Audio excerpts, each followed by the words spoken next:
Señores, seguimos aquí en Jordi en Exa y estoy la verdad muy contento de recibir a un gran autor y una persona que estoy conociendo en este momento, pero ya lo había conocido por sus letras, ya lo había conocido por esta novela que estoy empezando a leer, que se llama Demonios de la Culpa. Él nació en la Ciudad de México el 15 de julio del 49, estudió Administración de Empresas y Letras Españolas en la Universidad Nacional Autónoma de México, cursó la maestría en Estudios Latinoamericanos en la Universidad de Cambridge en el Reino Unido y bueno, ha sido director de varias editoriales extremadamente importantes: Editorial Nueva Imagen, Alianza Editorial Mexicana, Editorial Alfaguara, imagínense nada más, dentro del Grupo Santillana, y bueno, y fue cónsul general de México en Barcelona, y en fin, así me puedo seguir porque tiene muchísimas credenciales, pero bueno, la credencial por la que yo lo estoy conociendo se llama Demonios de la Culpa, es de Alfaguara y estoy hablando de Saltiel a la Triste. Saltiel, ¿cómo estás? Muy bien, muy agradecido. No, hombre, gracias. Yo muy agradecido de que estés aquí y muy feliz de poder platicar sobre una novela, porque de repente, fíjate, fui hace poquito a una cena de autores, y en esta cena de autores estaban hablando de la cantidad de gente que lee en México libros de información, libros de desarrollo humano y novela. Y la novela, que estaba lamentablemente abajo de los otros libros, ha ido subiendo en México en los últimos años. Y yo creo que en México hay historias, en todo el mundo hay historias fantásticas, pero me gusta que los mexicanos estamos empezando a engancharnos muchísimo con una historia que te saque un rato de la tuya y que te meta completamente en otra que tú estás desarrollando, desde el autor en cada letra, tú en tu cabeza con tu imaginación, con tantos datos que das. Por ejemplo, yo me empecé a meter en un México que yo no conocí y yo no viví. Yo nací en el 71, tengo 52 años, y me empecé a enamorar del México que me está retratando alguien que en este caso lo vivió. Entonces, qué mágico es leer y qué mágica es la novela, y me da mucho gusto que ahora en México estemos cada vez leyéndola más. Sí, y qué bueno que estamos leyendo más, porque la literatura mexicana es una literatura muy importante a nivel mundial. El siglo pasado pues escribieron parte de las novelas más importantes de la literatura mundial: Pedro Páramo, La región más transparente, Noticias del Imperio, en fin, grandes novelas, y esa tradición yo creo que sigue, que está muy fuerte. Yo me siento muy cercano a todos los autores, primero porque fui editor de ellos durante un tiempo, y también porque los leí, porque me formé con ellos, y con esta novela traté de retratar un México que es el que yo creo que viene lo de hoy, una ciudad de México que tenía cantinas, que la vida era muy en la calle, que era muy popular, que la gente se volcaba a los toros o al box o al fútbol o al cabaret, o las fiestas en la calle o en las vecindades. Y cuando digo esto, no nada más en la cultura popular, era una ciudad mucho más chata, digamos, mucho más cercana. Por ejemplo, cuando yo era niño, todos viajábamos en camión. No había esa distinción tan grande del avión y el mis primos, por ejemplo, vivían en Las Lomas, yo vivía en la Colonia del Valle, y todos viajábamos en camión.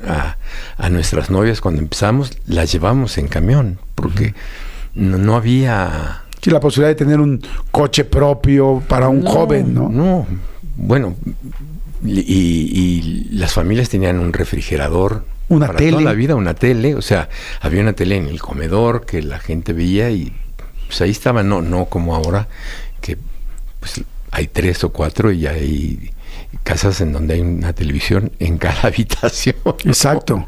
Sí. Ahora en cada celular y en cada mano, pues ¿no? Sí, ¿no? Entonces era otra costumbre, y hacía una sociedad distinta, ¿no?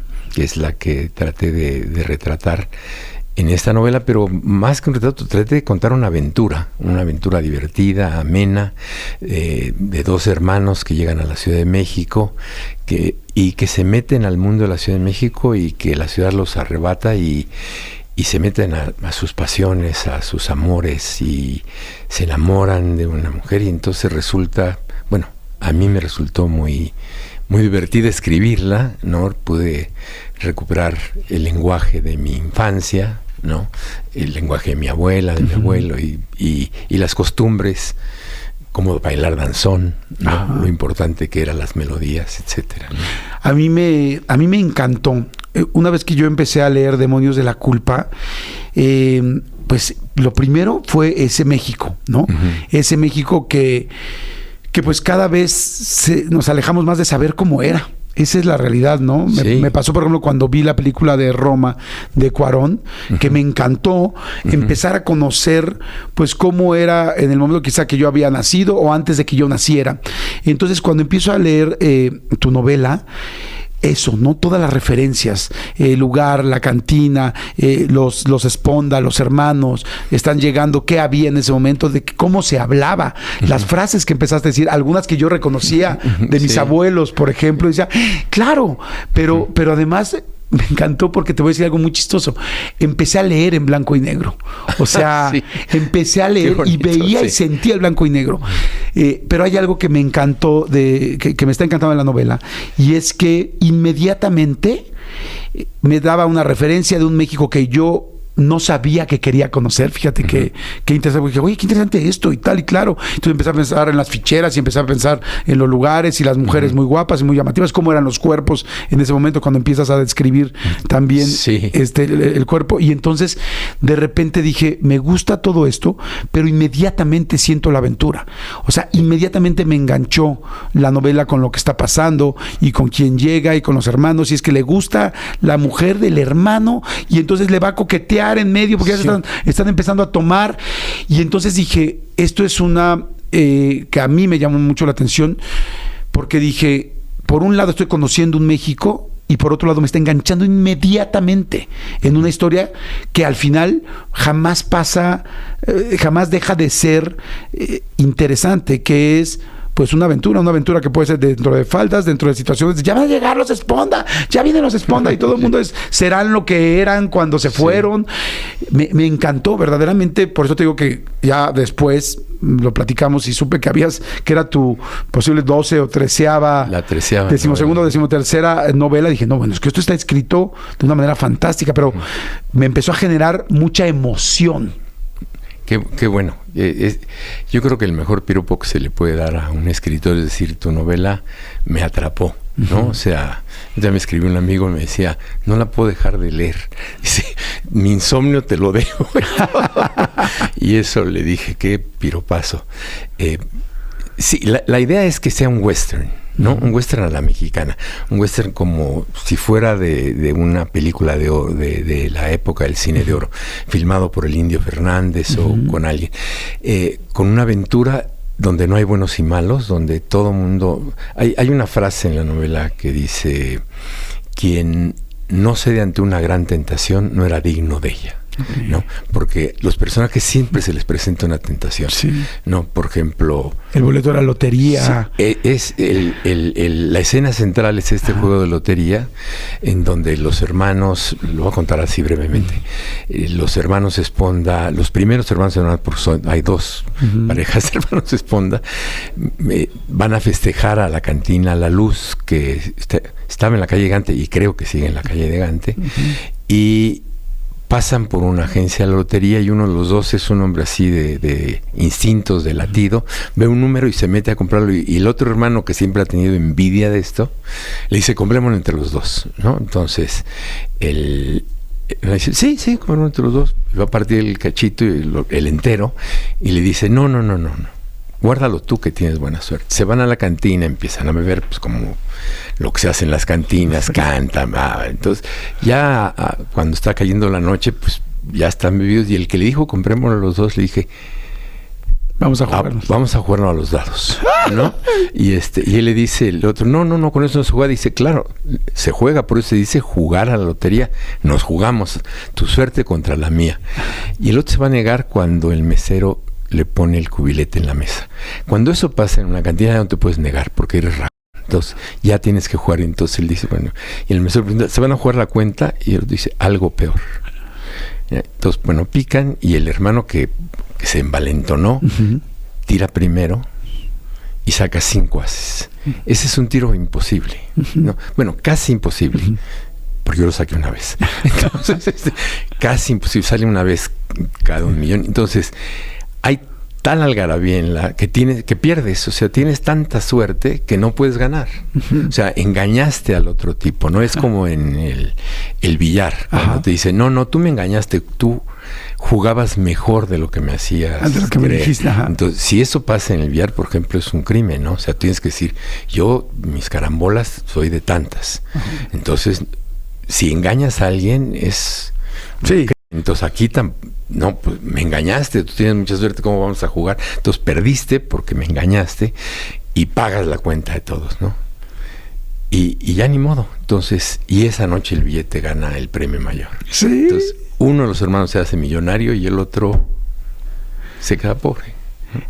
Pero me encanta porque estamos hablando realmente del inicio de la historia, o sea, de las primeras partes, de la primera parte de la historia. Ahí nace todo, o sea, de ese juego se van diversificando, no lo estoy, como se dice ahora, spoileando. No, la novela pasan muchísimas otras cosas, pero lo primero es la razón por la que los otros hermanos Esponda llegan a México, porque su mamá les dice: quítenle a su tío lo que le robó a su hermano. No se la robó, se la ganó. Pero pues ella está resentida, entonces les inculca este odio. Y los otros vienen cargados de este sentimiento de venganza, ¿no? Y todos los personajes en algún momento se quieren vengar, todos se odian, todos se aman. Hay un viaje, ¿no? Donde se llevó a la mujer, ella se llama Gladys. Se fue con Gladys, se escapó Gladys con él y el otro, voy a ir por ella, o sea, voy a ir a ayudar, voy a ir a viajar, o sea, se van a hacer un viaje para regresar a la mujer, ¿no? Y para enfrentar a la otra persona y dices, ¡wow! Es que el que se la roba es un tipo guapísimo, ¿no? Se llama Tomás Pellicer, que es así un Adonis, ¿no? Y Gladys es muy guapa también. Y entonces y se enamoró de Gladys muchos años antes, en el cabaret, en el Waikiki. Pero se tuvo que ir porque lo sacaron a los golpes. Y se tuvo que ir del país porque le iban a matar. Pero siempre con la obsesión de recuperar a Gladys. Por casualidad se hizo amigo de Raúl Esponda, y cuando regresa a México a buscar a Gladys está casada con Raúl. No, y entonces él pues no lo sabía, viene sin saber qué, y se da cuenta, y Gladys también pensó, que también quedó clavada con él, que se había ido y que nunca le iba a recuperar, de repente y entonces él dice, ¿qué hago? ¿Respeto a mi amigo o me llevo a la vieja? ¿No? Y dice, no, pues la mujer. Y entonces se la rapa y se la lleva a Los Ángeles, y ahí van otros a una guerra. Pero me encanta que al otro día es como, ¿a dónde van? Vamos por Gladys y vamos a enfrentar. Pero además, ¿quién es la tercera persona que dice, si yo voy con ellos? Y dices, pero, o sea, si yo me hubiera quedado aquí, no me metería. Entonces, pero como dices también, este México de honor, ¿no? Sí. De pandillas, de yo estoy contigo y voy y los vamos a hacer que regresen y que entre en razón esta mujer. Y de repente, bueno, pero es que ella está enamorada del otro, se escapó. O sea, se escapó con Tomás. O sea, es obvio que ella prefiere estar con Tomás que contigo. Sí, pero claro. No, vamos a viajar y la vamos a... Y le vamos a enseñar. Y le vamos a enseñar. Lo que se merece. Exacto. Oye, la verdad es que está fantástica la parte que yo he leído me ha enganchado, pero eso te quería preguntar. Yo ahorita, en esta novela, y la vuelvo a repetir, repito varias veces el nombre para que todo el mundo, porque luego la gente está escuchando y dice, ¿cómo se llama? Dime cómo es. Se llama Demonios de la Culpa. Yo en este momento tengo historia, con lo que he leído, tengo cultura, estoy aprendiendo muchas cosas que no sabía, tengo mucha emoción, me está enganchando la historia, lo que está pasando, el juego. Me sorprendí mucho en la parte del cubilete, que gracias por el cubilete que me hiciste favor de regalarme, pues evidentemente es un elemento icónico de la novela. Sí. La parte del cubilete, cuando se ven lo de los ases y se ven los dados, es interesantísimo porque estamos tan acostumbrados ahora a ver las cosas en una película o en una serie, que cuando la lees te das cuenta cómo realmente se desdobla una historia y tu cabeza puede ser mucho más grande. O sea, un autor y tu imaginación puede ir mucho más mucho más allá que una pantalla, sí, ¿no? Sí. Porque en la pantalla se te está delimitando a tal grado que la pantalla tiene un 14.9, que son los centímetros, o bueno, los milímetros que están midiendo, perdón, 16.9, pero tu cerebro no tiene un 16.9. Tu cerebro se va hasta donde sea. Entonces, yo veía en slow, o sea, yo estaba leyendo en slow e imaginándome en slow cómo salen los dados y cómo lo vas narrando y cómo lo vas diciendo y estás... algo que es fantástico de una novela es que uno puede inclusive detener la lectura, decir, estoy listo para ver qué pasó y regresar a la línea, ¿no? Entonces te digo, yo en este momento estoy viendo, me estoy emocionando, estoy aprendiendo, estoy conociendo un México que no conocía, que me fascina, porque pues no sabía qué tanto necesitaba ese México y conocer ese México que hoy pues difícilmente lo tienes, a excepción de las películas, y así estoy empezando. ¿Qué me va a dar Demonios de la Culpa al final? Mira, te va a completar, creo yo, una imagen completa de esto de la música, de la cultura popular, de cómo se vestían, porque se hace mucha alusión a cómo se vestían, cómo estaban, cómo hablaban, qué comían, a dónde iban. Por ejemplo, los hermanos Esponda trabajan los primeros en una sastrería que estaba en Avenida en Isabel la Católica. Esa sastrería existía, ahí trabajaba mi abuelo. Yo iba de niño a buscarlo y me invitaba a comer a la taquería de enfrente, que era Beatriz. Entonces, muchos lugares que no están, otros que sí están, como el edificio Balmori, que es tan bello, está... Que ahí arranca la historia. Sí, ahí el paseo. Y una cosa importante, la novela narra cómo es el origen del narcotráfico en México. Esto que estamos viviendo ahora, que es tan doloroso, empezó como pandillas. ¿Y cómo empezó? Porque los Estados Unidos vinieron a México, los militares, a que aquí se sembrara amapola, porque ya no la podían traer de China. Hicieron el primer nearshoring, digamos, en lugar de que se produzca en China, la hacemos ahí. E instalaron los primeros laboratorios de goma de amapola en Sinaloa, y ahí había un barrio de gomeros, así se llamaba, un barrio apartado donde ganaban mucho dinero, y la primera ruta fue así. Y todo esto empezó un poco por casualidad, por pandillas que entraron a eso y se hicieron fuertes, hicieron negocio, y el negocio creció.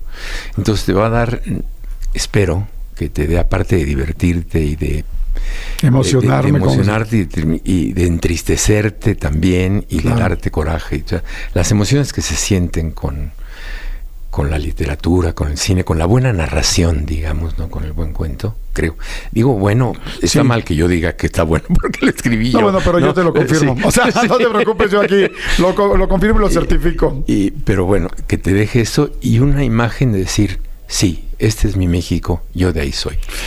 Pues felicidades, Saltiel Alatriste, autor de Demonios de la Culpa, es de Alfaguara, es de Editorial Alfaguara. Ya lo pueden encontrar en cualquier lugar, me imagino, ¿no? En todas las librerías. Todas las librerías. Yo le recomiendo mucho a la gente. Aquí nos escucha gente de todos lados, de todo México, Estados Unidos, Centroamérica, de todo el mundo. Entonces yo siempre les digo, y no es comercial, pero sí es un consejo, Amazon. O sea, Amazon Mercado Libre, porque puedes pedirla inmediatamente y tenerla mañana en tu casa y empezar. Ahí está en Amazon. Si la compran en Amazon, pongan un comentario al final. Sí, claro. Si les gustó, ¿no? Y está también en libro electrónico. O sea, perfecto. Que para muchos sea en su Kindle. Rápidamente lo adquieren. Para que lo puedan leer. Entonces, pues bueno, Demonios de la Culpa, Saltiel Alatriste. Gracias, muchas gracias. Un gusto conocerte. Muchísimas gracias a ti. Y me va a gustar volver a platicar contigo cuando termine. Te voy a marcar.